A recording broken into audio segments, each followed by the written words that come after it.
Now, the Texas Department of Health is revealing the highly infectious bird flu virus has now spread to a dairy worker who was working with sick cows. Several cows and dairy farms in Texas have also been infected. Our Amelia McGavro joins us now live with how this is affecting dairy farmers in North Texas. Amelia.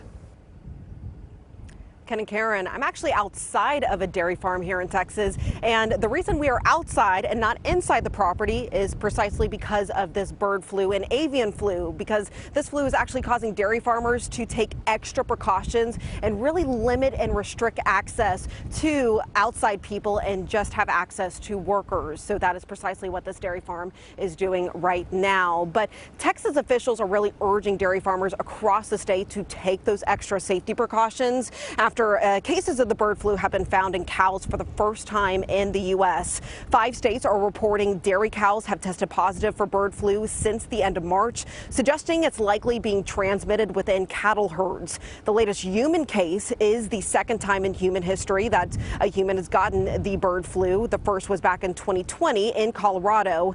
The patient in Texas had eye inflammation and was told to isolate and is being treated with antiviral medication. Texas Agricultural Commission Sid Miller, he spoke to us saying people don't have to worry about their milk at the grocery store. He says the pasteurization process actually really kills that virus, and farmers have already taken infected cows off of the market right now. But we also spoke to an epidemiologist with Johns Hopkins who says she's worried about this virus spreading even more. As a mom, I am not concerned. We know the milk supply is safe because milk from affected cows is not being allowed to enter the commercial supply, and pasteurization takes care of germs in the milk as well. But as an epidemiologist, I am watching closely because I worry about influenza as one of the possibilities of a next pandemic. We have seen several influenza pandemics over the course of the last century, so we know it's possible, and I'm just keeping a close eye on this event to see what develops.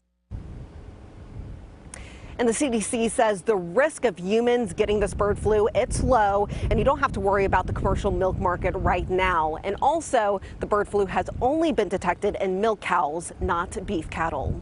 Live in Waco, Amelia McGavro, CBS News, Texas. Amelia, thank you very much. We appreciate it.